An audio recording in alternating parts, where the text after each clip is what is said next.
Coucou tout le monde, j'espère que vous allez bien, c'est Lisa pour It's Podcast et dans l'épisode d'aujourd'hui, j'ai décidé, grâce à l'exemple de Nick Carraway dans le roman de Fitzgerald Gatsby le Magnifique, vous expliquer pourquoi il est très important pour vous d'apprendre à vous occuper de vos affaires. Donc Gatsby le Magnifique est le roman écrit par Francis Scott Fitzgerald, mais moi je pense que je vais plus me baser sur le film de Baz Luhrmann que j'ai adoré et que j'ai acheté parce qu'il est trop bien.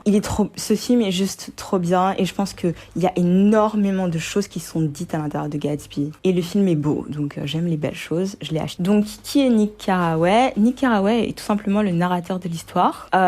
C'est lui qui nous raconte en fait les événements qui se déroulent tout au long du livre et même dans le film en fait c'est lui le narrateur qui raconte. Et en gros Nick est le cousin de Daisy, donc le love interest de l'histoire, Daisy qui est la femme aimée par Gatsby qui est le personnage principal du roman. Donc Nick est un jeune homme honnête qui vient s'installer à New York dans le but en fait d'étudier l'économie afin de devenir trader et de faire fortune dans la finance dans le New York des années 20. Et au final, il décide d'étudier, de s'installer dans une maison sur la baie de je sais pas où là. Et en fait, pendant ses études, parce qu'il avait décidé de réviser, pendant son étude de l'économie, il a été distrait par son voisin. Son voisin qui était Gatsby en fait, parce qu'il avait une très grande maison et en plus, comme il aime trop l'attention, il faisait le gars mystérieux, genre personne n'avait vu son visage,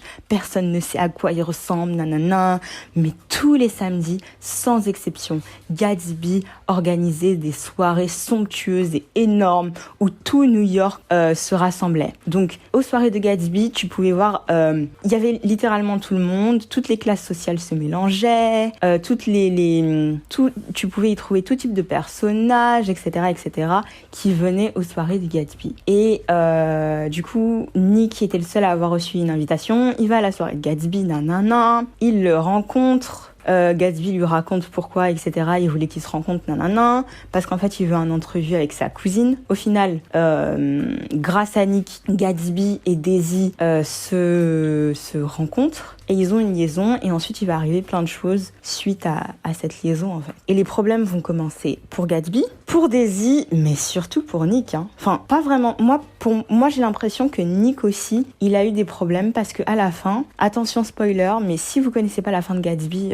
bref, genre qui connaît pas la fin de Gatsby, à la fin du roman ou du film, Gatsby meurt. Il meurt assassiné par le mari jaloux de Myrtle parce qu'il pense que Gatsby est l'amant de Myrtle. Voilà, alors que Myrtle c'est l'amante du mari de Daisy, parce que oui, Daisy est mariée à l'homme le plus riche de la baie. Bref. Et en fait, au final, ce qui s'est passé, c'est que le début du roman, du film, pardon, on voit Nick qui est dans une salle en train de discuter avec un spécialiste. Je pense que ce spécialiste doit être un psychologue. Pourquoi ? Parce que les événements qui ont eu lieu au cours de cet été l'ont littéralement traumatisé. La mort de Gatsby l'a traumatisé, ce qui est arrivé à Gatsby après sa mort, et la manière dont sa cousine a réagi suite à la mort de Gatsby. En fait, il a beaucoup aimé Gatsby, il lui a fait une grande impression. Le gars, il est mort, et en plus, il y avait personne à son enterrement. Tous les vautours qui venaient tous les samedis faire la fête chez lui, ils étaient pas là. Il est mort seul.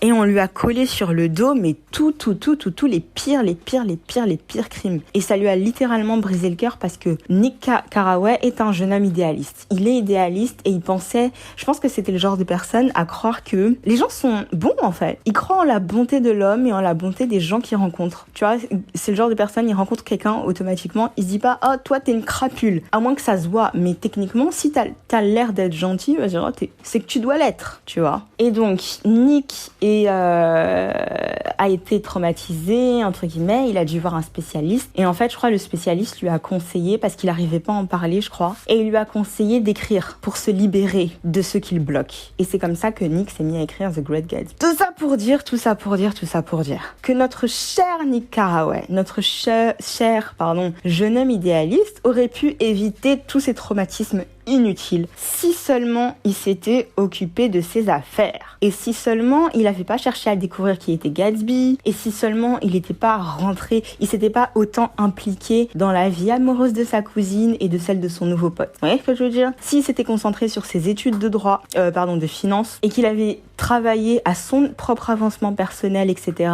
et qu'il avait tout fait pour devenir trader et faire fortune, peut-être qu'il serait pas devenu riche.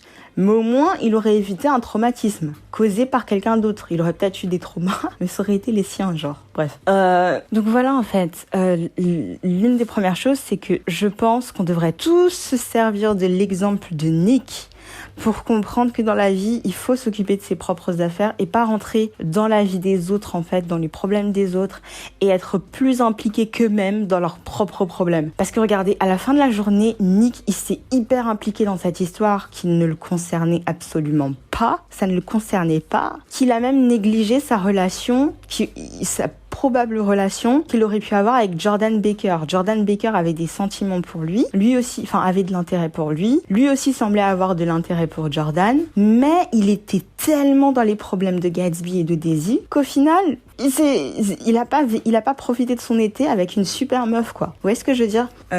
Il aurait juste pu vivre sa vie et au final, il aurait pu vraiment s'éviter des traumas inutiles. Il a été traumatisé pour rien du tout, genre. Parce qu'il a assisté à la mort de... Ah non, il a pas assisté à sa mort, je me rappelle plus. Ça fait longtemps que j'ai pas regardé la fin du film. Mais ça l'a profondément touché parce que c'est un jeune homme sensible. Et surtout, si vous êtes des gens sensibles comme Nick, évitez en fait de rentrer de trop... Et ça, c'est le problème en fait des personnes qui sont très sensibles, qui ont beaucoup de cœur, c'est qu'elles ont tellement de cœur qu'elles s'impliquent trop en fait dans les histoires des autres et des personnes, les histoires des personnes qui n'ont rien, qu'ils aiment, mais ces histoires n'ont rien à voir avec vous en fait. Vous devez pas vous impliquer autant, parce qu'il faut savoir un truc, c'est que si ces gens-là voulaient vraiment régler la situation, si leur objectif c'était vraiment de changer, quelqu'un qui veut changer sa vie et qui en a marre en fait de la situation, il trouve une solution. Il reste pas dans une situation qui lui fait du mal ou qui le rend malheureux. Vous voyez, si Gatsby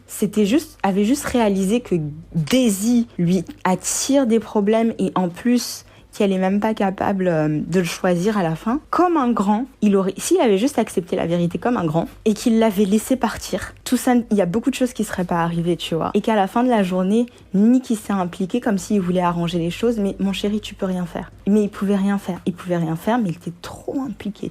Et il s'est collé des traumas, il a du mal à avancer, il est obligé d'écrire un bouquin, bon j'espère. Après le bouquin il s'est bien vendu, donc ça va, il a gagné quelque chose. Mais il a été obligé de faire de la thérapie, de revivre des moments traumatisants, alors que pendant ce temps, Daisy, avec son mari et sa fille sont partis vivre la belle vie, je sais pas où. Daisy, elle est tranquille et c'est elle qui a tout causé. C'est la cause de tous les problèmes. Elle a engendré le chaos, mais elle est bien où elle est. En plus, le deuxième point, c'est que trop vous impliquer dans la vie des autres et ne pas vous occuper de vos affaires va littéralement vous ralentir dans vos projets ou faire en sorte que toutes les opportunités qui auraient pu se présenter devant vous à ce moment-là, vous allez juste pas les voir. Parce que au lieu d'être concentré sur votre vie, votre travail, vous êtes concentré sur la vie des autres et vous perdez de l'énergie que vous auriez pu dépenser pour créer de la valeur et créer quelque chose de productif. Nick voulait devenir trader. Nick avait l'intention de faire fortune dans la finance. Il avait non seulement l'intention, mais il avait décidé de travailler pour. Mais comme il a été distrait et il s'est trop impliqué dans des histoires qui ne le concernaient pas. Au final, qu'est-ce qui s'est passé? Après cette histoire, il a même plus été capable d'étudier. Le monde, l'argent, etc., l'a complètement dégoûté. Il a été dégoûté des hommes, de la nature humaine, etc. Et au final, qui sait, peut-être qu'il aurait pu devenir Warren Buffett, hein. Nous, on sait pas. Même lui, il sait pas. Mais il le sera jamais. Pourquoi? Parce qu'il a loupé cette opportunité. Il avait l'énergie, il avait la détermination, il avait la discipline, parce que je pense que Nick est un jeune homme discipliné.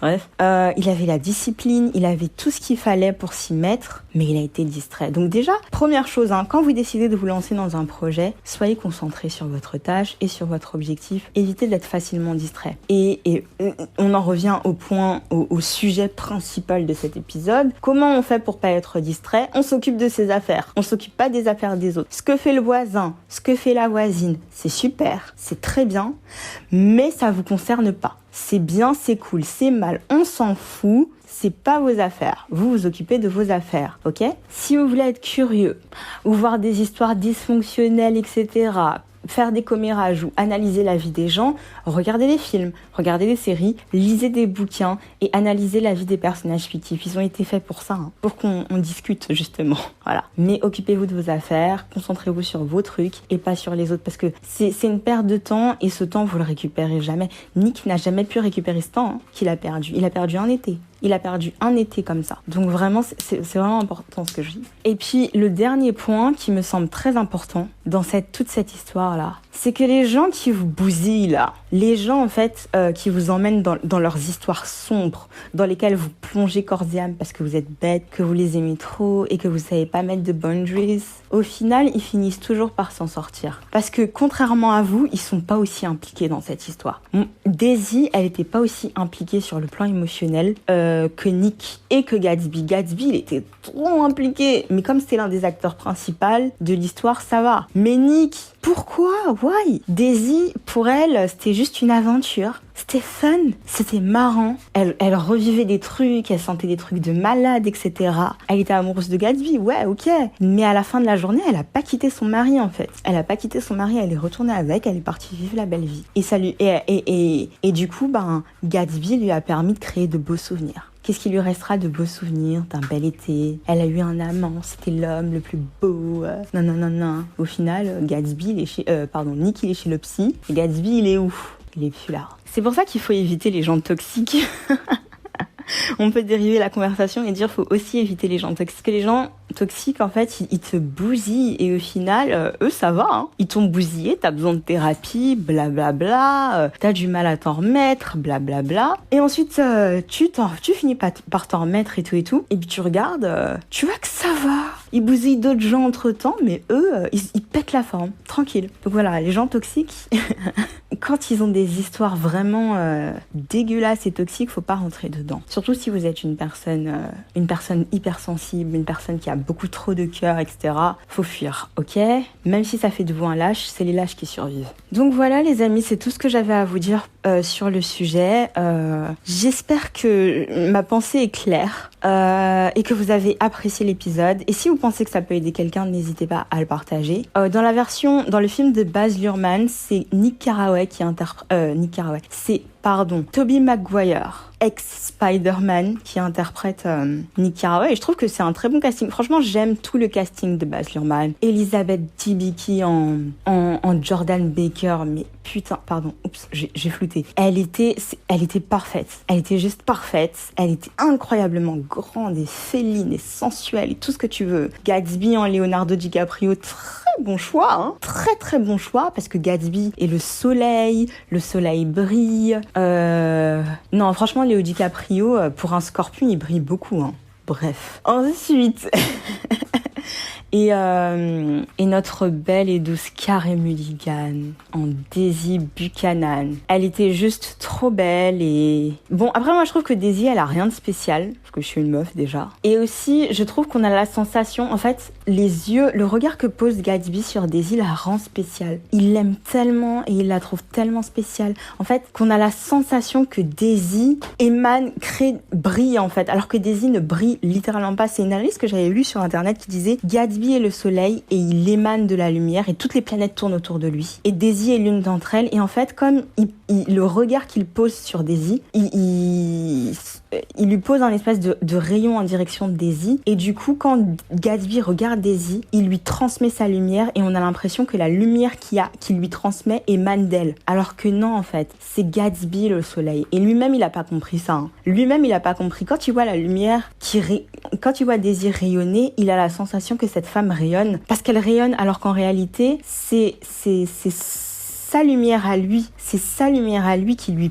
permet de briller. Et c'est lui qui est spécial et pas elle, en fait. Et c'est ça qui l'a mené à sa perte. Tout ça pour dire, les amis, vous êtes spécial tel que vous êtes, en fait. Vous n'avez pas besoin d'une désir pour vous sentir vivant. Vous n'avez pas besoin que Daisy vous aime pour mériter de l'amour. Vous êtes le soleil. Vous brillez, ok? Par vous-même, comme Gatsby. Et si Gatsby avait pris conscience de ça, qu'il avait accepté, qu'il s'était juste rattaché à ses souvenirs, on va dire, tout ça serait pas arrivé. Et peut-être même qu'il serait encore là. Enfin bref, c'est très triste. Oh, je vais répéter ce que j'ai dit. J'espère que cet épisode vous a plu, les amis. Vraiment, hein, moi j'ai pris beaucoup de plaisir à l'enregistrer, je vais pas vous mentir. J'aime parler de fiction, j'aime beaucoup ça. Moi, je vous dis bye, hein, et je vous retrouverai dans un nouvel épisode une prochaine fois. Voilà. À très bientôt, les amis. Bye.